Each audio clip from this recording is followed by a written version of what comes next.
आज हम डिस्कस करेंगे डेटा इंटीग्रेशन इन जीआईएस की जो डिफरेंट सोर्स ऑफ डेटा है अभी तक जो हमने स्टडी किए,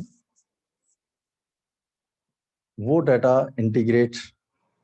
कैसे होते हैं और क्यों किए जाते हैं। वो पहले बात करते हैं हम डेफिनेशन की, और ये डेफिनेशन आपकी हिंदी की बुक है उसमें ये दी हुई है सारे के सारे, आप इसको अच्छी ढंग से स्टडी कीजिए।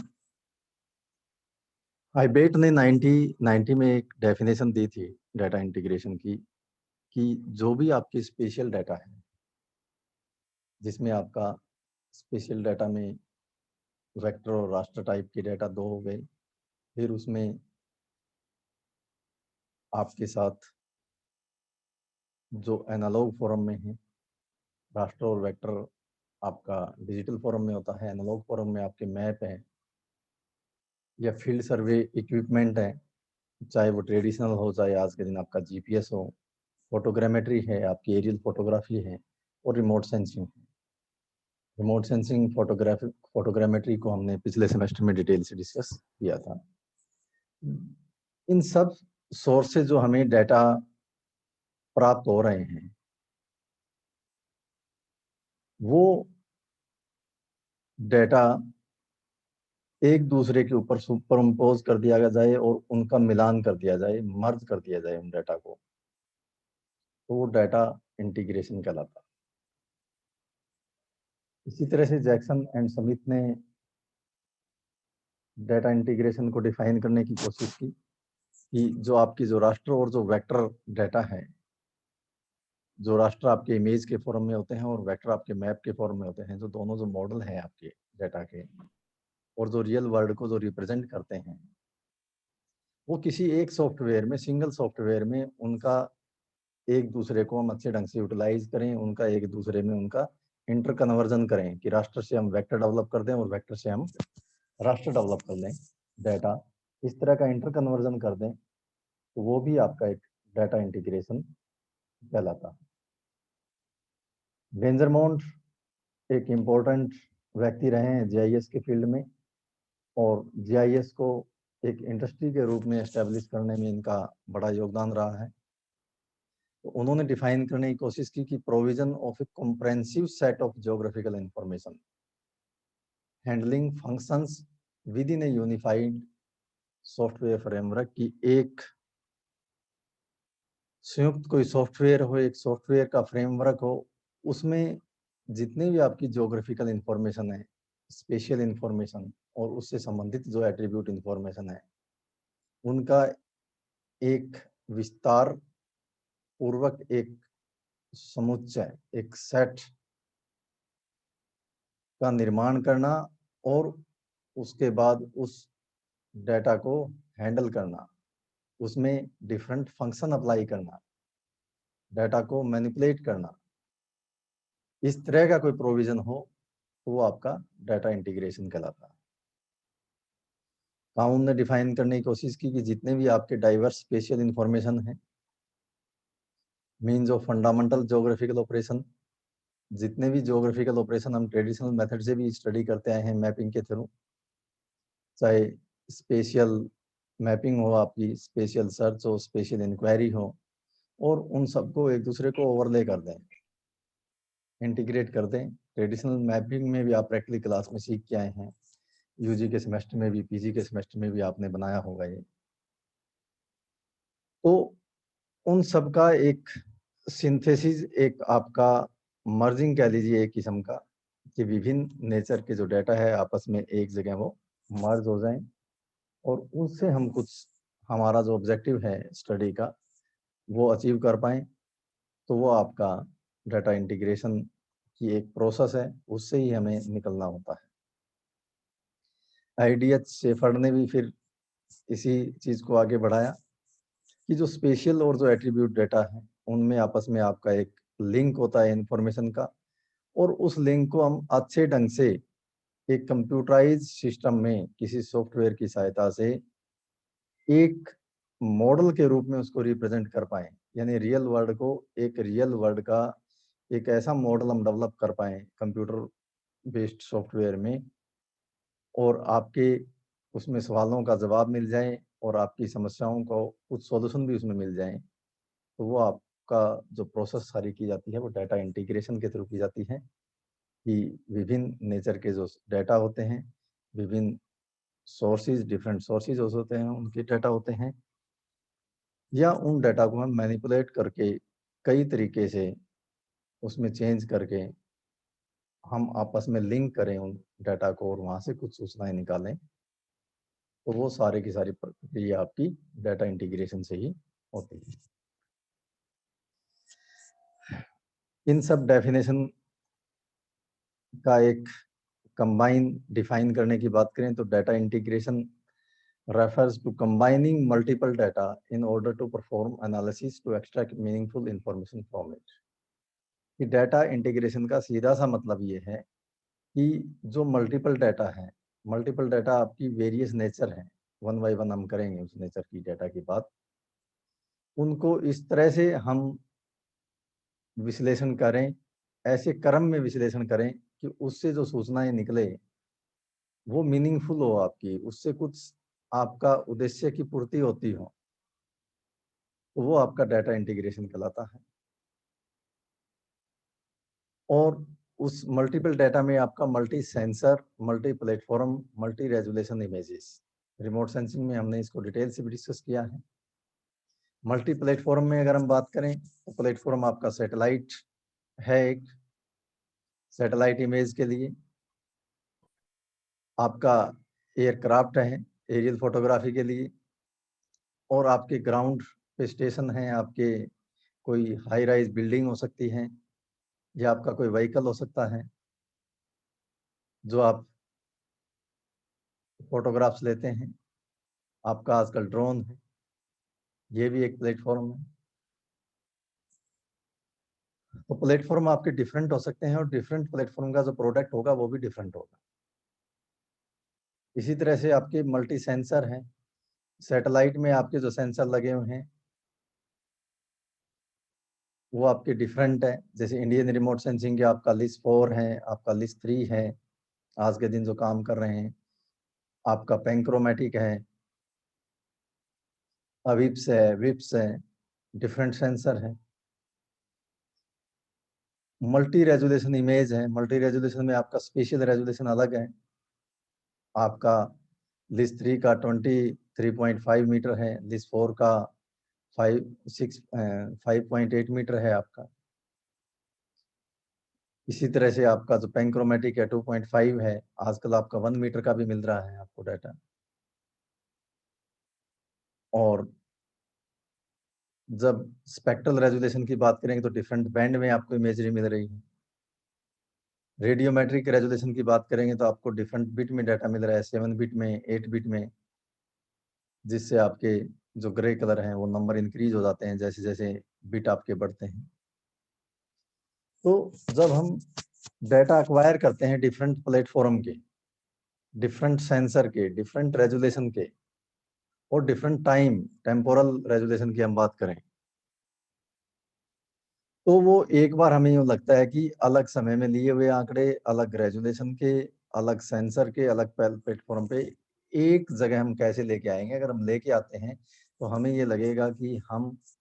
इन सब डाटा को अच्छे ढंग से उनको इंटीग्रेट नहीं कर पा रहे हैं। लेकिन उसको इंटीग्रेट करने के लिए हमें ये लगता है कि इनकम्पेटिबल है ये डाटा, लेकिन रियल में वो इनकम्पेटिबल से हमें कंपेटिबल में डेवलप करना होता है कि in order to combine data set from different sources कुछ एडजस्टमेंट और कुछ शिफ्ट हमें करनी होगी, और वो आपकी जियोमेट्रिक फॉर्म में भी हो सकती हैं, जियोग्राफिक फॉर्म में भी हो सकती है और रेडियोमेट्रिक वैल्यूज में भी हो सकती है। आप कुछ हमारी स्टडी के ऑब्जेक्टिव को अचीव करने के लिए कुछ हद तक हम उसमें एडजस्टमेंट या शिफ्ट करते हैं, या सिंपल भाषा में कहें हम समझौता करते हैं, क्योंकि हमें ज़रूरी नहीं हमें 100% एक्यूरेसी चाहिए हमें हमारे रिसर्च का ऑब्जेक्टिव अचीव करने के लिए। अगर वो 70% 75% एक्यूरेट भी हैं तो हमारा पर्पस अगर सोल्व हो रहा है तो उसको हम हमारे लिए वो उपयोगी है। तो जो डिस्टोर्शन जो उसमें होता है डिफरेंट सोर्सेज की वजह से, उस डिस्टोर्शन को मस्ट बी रिड्यूस्ड और रिमूव्ड, कि उसको या तो कम से कम किया जाए कि 100% नहीं है तो 95 जाए, 90 जाए, 80 जाए, जहाँ भी हमारी रिसर्च का जो पर्पज है वो सोल्व होता है वहाँ तक हमें रिड्यूस करना चाहिए, और संभव हो तो उसको 100% रिड्यूस कर उसको रिमूव कर देना चाहिए, जो भी जितना भी डिस्टोर्शन है, लेकिन 100% आपका पॉसिबल नहीं है। तो ये सब करने के लिए जियो रेफरेंसिंग एक इम्पोर्टेंट टूल्स है हमारे लिए। प्रैक्टिकली क्लास में आपको जियो रेफरेंसिंग सिखाई गई है, जिससे हमने रेक्टिफाई किया है डिफरेंट इमेज को डिफरेंट सोर्सेज की, एक सूटेबल डेटम में WGS84 लिया और मैप प्रोजेक्शन UTM प्रोजेक्शन हमने उसमें अप्लाई किया, इनकॉर्पोरेट किया, उसके थ्रू रेक्टिफाई किया है। तो ये एक प्रक्रिया है आपकी एक प्लेटफॉर्म के ऊपर उन डेटा को लेके आने की। इसी तरह से आपकी मल्टी स्पेक्ट्रल इमेज है, अभी हमने बात करी कि डिफरेंट बैंड होते हैं उसमें, और उस बैंड वो क्या इंश्योर करते हैं कि as to make their identification as confident as possible, कि उसकी जब हम इंटरप्रिटेशन करते हैं तो हमें अच्छे ढंग से जो सूचनाएं हैं वो हमें मिल पाती हैं और उसका हम अच्छा मीनिंग निकाल पाते हैं। मल्टी बैंड डाटा होगा तो हम कलर कंपोजिट डेवलप कर सकते हैं, उसकी इमेज क्लासिफिकेशन कर सकते हैं, जो हमने सुपरवाइज अनसुपरवाइज क्लासिफिकेशन परफॉर्म किया था लास्ट सेमेस्टर में, वो प्रोसेस हो सकती है। मल्टी टेम्पोरल डाटा होगा हमारे पास। मल्टी टेम्पोरल डाटा आपका इमेज टेकन से है कि कितने दिन बाद में इमेज ली गई है दूसरी, वो आपकी एक दिन के अंतराल में हो सकती है, हावरली अंतराल पे हो सकती है, घंटों के अंतर पे भी हो सकती है, जैसे वेदर की आपकी है, दिन में 2 बार तस्वीर ली जाती है। आपकी वीक्स की भी होती हैं, सीजन का भी होता है और ईयरली भी होते हैं। तो ये टेम्पोरल डाटा है आपकी। अगर हमें स्टडी करनी हो अर्बन, तो अर्बन के लिए हमें 10-10 साल के गैप पे हम अंतर ले सकते हैं, अच्छा एक अर्बन मैनेजमेंट डेवलप कर सकते हैं आने वाले जनरेशन के लिए। इसी तरह आपकी मल्टी सीजनल है, ये डिफरेंट सीजन में, जैसे आपके सीजन है विशेषकर रबी और खरीफ की फसलों का अगर हमें अध्ययन करना है तो सीजन वाइज इमेज चाहिए हमें। तो ये जो आपकी टेम्पोरल और जो सीजनल जो इमेज होती है उसमें हम चेंज डिटेक्शन, चाहे वो लैंड यूज लैंड कवर की बात है या किसी और भी फीचर में जो चेंज हो रहा है, वो हम तभी आइडेंटिफाई कर पाएंगे जब हमारे पास डाटा होंगे, मल्टी टेम्पोरल होंगे या मल्टी सीजनल होंगे। तो आपकी अर्बन स्टडी, वेजिटेशन स्टडी का सिर्फ चेंज डिटेक्शन ही नहीं देख पाते हम, वेजिटेशन में हम फिनोमिनोलॉजी भी देख पाते हैं, उनकी जो ग्रोथ रेट है उसको भी मेजर कर पाते हैं, उसकी जो हेल्थ कंडीशन है उसको भी मेजर कर पाते हैं आज के दिन। तो जरूरी नहीं आज आपके पास अपडेटेड सैटेलाइट आए हैं उसमें अपडेटेड सेंसर हैं वो आपके 10 साल पहले हो, लेकिन उससे हमें कुछ ना कुछ हमें इंफॉर्मेशन मिलेगी। मल्टी स्टेज की बात करते हैं कि एक ऐसी स्ट्रेटेजी है जो लैंडस्केप को करेक्टराइजेशन करने के लिए, लैंडस्केप का पूरे अच्छे ढंग से उनके गुणों का अध्ययन करने के लिए हम डिफरेंट ज्योग्राफिकल स्केल के ऊपर जो आपके मैप है, चाहे वो इमेज है, चाहे वो एरियल फोटोग्राफी है, वो चाहे ग्लोब की स्केल पे हो चाहे लोकल लेवल की स्केल पे हो, लो रेजोल्यूशन के हो या हाई रेजोल्यूशन के हो, उसको हम इकट्ठा करते हैं एक जगह और उनका विश्लेषण करते हैं। लेकिन उससे हमें कुछ ना कुछ मीनिंगफुल इंफॉर्मेशन जरूर निकलेगी। मल्टी सोर्स की बात है कि मल्टी सोर्स जितने भी अभी तक हमने डिस्कशन किया है वो मल्टी सोर्स में ही आगे सारी चीजें। तो जितना भी जो मल्टी सोर्स डाटा इंटीग्रेशन है आपका, वो सामान्यतः हम किस लिए करते हैं, क्यों आवश्यकता होती है उसकी, कि data be geometrically registered either to each other और to common geographic coordinate system और मैप बेस। उसके लिए आवश्यक है कि हम उसको जियो रेफरेंसिंग करें, एक कंक्रीट वर्ड में हम बात करें, एक कॉमन प्लेटफॉर्म के ऊपर लेके आए, उसका कोड आपका डेटम कॉमन हो, आप उसके जो प्रोजेक्शन आपने अप्लाई किया है वो कॉमन हो सभी को, तो वो एक प्लेटफॉर्म के ऊपर आएंगे एक प्लेटफॉर्म के ऊपर आने के बाद में आप उसमें अपने रिक्वायरमेंट के अनुसार जो डाटा इंटीग्रेशन के लिए फर्स्ट रिक्वायर्ड है, आप अपनी जो भी इंफॉर्मेशन उसमें से निकालना चाहते हैं निकाल सकते हैं। ग्राउंड ट्रूथ डाटा की भी बात होती है कि हमने डाटा इंटीग्रेशन कर लिया, उसकी और रियलिटी अगर हमें चेक करनी है कि ग्राउंड के ऊपर एक्चुअल में क्या है, कि जो हम डाटा निकाल रहे हैं वो कोरस्पॉन्डिंग फीचर के साथ मैच कर रहा है कि नहीं कर रहा है, कि वहाँ पर फीचर एक्चुअल में क्या है, आपको इमेज में या डिफरेंट मैप में कैसे दिखाई दे रही है। उन सब चीज़ों को अंडरस्टैंडिंग करने के लिए आपको ग्राउंड ट्रूथ डाटा की जरूरत पड़ती है। और ग्राउंड ट्रूथ डाटा की आप उस इमेज को अगर जियोमेट्रिकली करेक्ट करना चाहते हैं, रेडियोमेट्रिकली करेक्ट करना चाहते हैं, उसमें एटमॉस्फेरिक डिस्टर्बेंस है उसको दूर करना चाहते हैं, तो भी ग्राउंड ट्रूथ आप डाटा की आपको जरूरत पड़ती है रिमोट सेंसिंग में।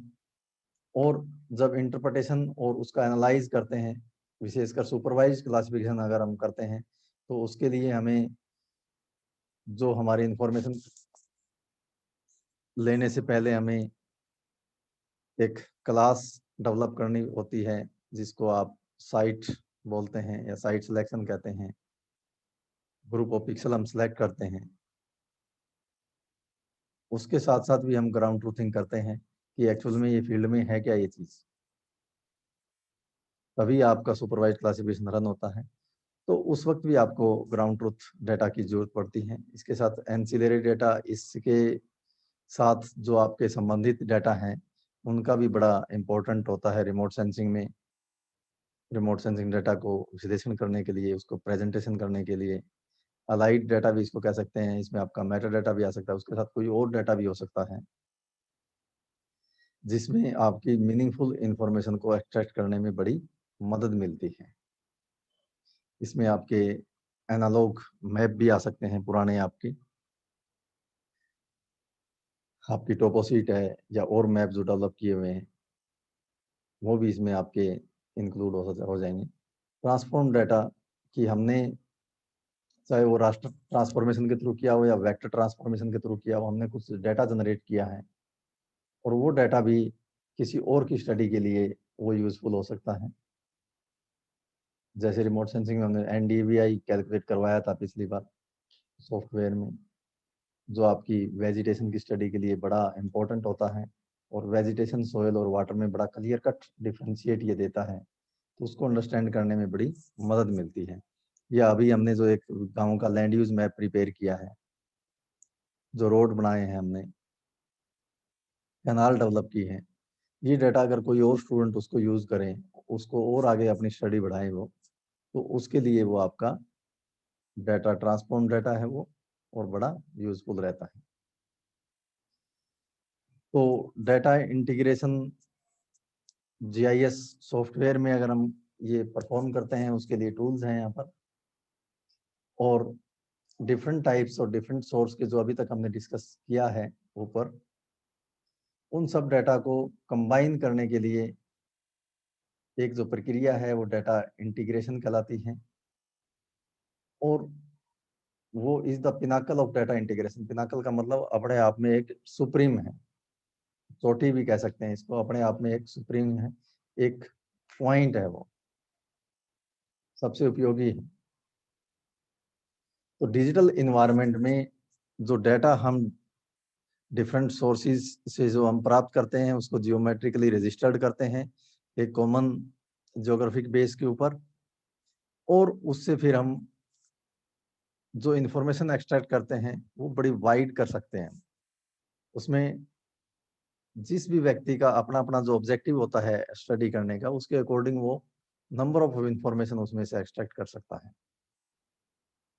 तो ये डिजिटल जीआईएस डेटाबेस का जो कॉन्सेप्ट है, हमने डिटेल में थ्योरी की क्लास में आपके साथ ये डिस्कस कर चुके हैं। आपको ये समझ में भी आ गया होगा कि डाटा इंटीग्रेशन भी प्रैक्टिकली आपको करके कुछ जो टूल्स हैं वो आपको दिखा भी दिए हैं। तो इससे डाटा इंटीग्रेशन से जीआईएस में क्या है कि आपके मल्टी सोर्स जो स्पेशल डाटा है उनका एक निचोड़ निकल के आता है। साइनर्जिस्टिक प्रोसेसिंग इसको कहते हैं, कि आपको एक नया प्रोडक्ट मिलता है जैसे सिंपल भाषा में डाटा इंटीग्रेशन को अगर डिफाइन करने की कोशिश करें कि आप किसी शॉप पे जाते हो, आप कहते हो कि हमें एक जूस का गिलास चाहिए, एक जूस का गिलास बनाइए, तो वो आपका आज के दिन जो जूस का जैसे गाजर का जूस मांगते हैं तो गाजर में आपका धनिया, पुदीना, आपकी अदरक और आपकी और कई मटेरियल उसमें वो डालता है। जब मटेरियल या मिक्स जूस की बात करते हैं तो कई फ्रूट का मिक्स बनाता है, वो फ्रूट डिफरेंट है,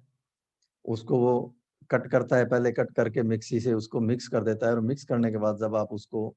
आपके पीने के लिए बिल्कुल तैयार होता है तो आपको ये पता नहीं होता ये जूस आम का है, सेब का है, किस चीज़ का है ये, क्योंकि वो मिक्स प्रोडक्ट है आपका।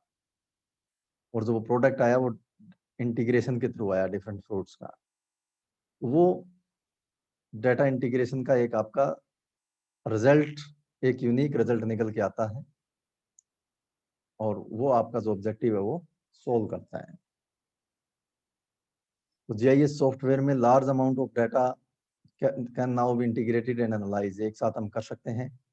ट्रेडिशनल मेथड में ये पॉसिबल नहीं था। आपने प्रोफाइल डेवलप की होगी सुपर इम्पोज करके, वो भी अपने आप में एक डाटा इंटीग्रेशन प्रोसेस था, लेकिन कितनी मेहनत करनी आपको पड़ी होगी और पूरे हिली एरिया की प्रोफाइल आपको एक साथ डेवलप करनी हो, कितना मुश्किल हो जाएगा ट्रेडिशनल मेथड से करना। लेकिन यहाँ पर लार्ज अमाउंट ऑफ डाटा है, वो बड़ी इजीली से हम कम समय में कर पाते हैं। तो इससे क्या होगा, allows for better understanding of environmental process and better insight into the effect of human activities। जो भी हमारी ह्यूमन एक्टिविटी हो रही है, हमारा जो नेचुरल एनवायरनमेंट है उसमें हम चेंज कर रहे हैं लगातार अपनी आवश्यकताओं की पूर्ति करने के लिए, उसको अच्छे ढंग से समझने के लिए हमें जीआईएस मदद करता है। जीआईएस इसीलिए हमें हेल्प कर पाता है कि वो डिफरेंट सोर्सेज ऑफ जो डाटा है उसको इंटीग्रेट करने की उसमें कैपेसिटी है और इस कैपेसिटी के द्वारा ही आज के दिन रिमोट सेंसिंग और जो जीआईएस हैं वो एक दूसरे के पूरक हो गए हैं, क्योंकि जीआईएस को रन करने के लिए आपको रिमोट सेंसिंग डाटा सबसे ज़्यादा मात्रा में आपको प्राप्त हो रहे हैं और डिफरेंट रेजुलेशन पे मिल रहे हैं और बड़ी क्विकली आपको मिल रहे हैं। तो हमारे पास आज के दिन डाटा की भी कोई कमी नहीं है और जीआईएस टूल्स उसको अच्छे ढंग से हमें मैनिपुलेटेड डाटा भी देता है, हमें फाइनल कंक्लूजन भी देता है। हमारे पूरे अर्थ सरफेस के लिए ही नहीं, आज के दिन वो आपका जो यूनिवर्स में जो दूसरे जो सैटेलाइट्स हैं नेचुरल, उसके बारे में भी हम इंफॉर्मेशन प्राप्त कर रहे हैं। जितने भी आपके जो मैप या थीमेटिक मैप आप डेवलप करते हैं वो सारे के सारे एक अपने आप में एक मॉडल ही है। ग्लोब आपका एक मॉडल अर्थ को रिप्रेजेंट करने का, तो छोटे छोटे एरिया को, रीजन को हाईलाइट करने के लिए थीमेटिक मैप के थ्रू हम करते हैं। तो उस कॉम्प्लेक्स जो वर्ल्ड है आपका, रियल जो वर्ल्ड है, उसका सिर्फ ये एक एब्स्ट्रैक्शन है, एक छोटा रूप है और उसका सिंप्लीफिकेशन है। और ये करते सिर्फ हम ह्यूमन वेलफेयर के लिए हैं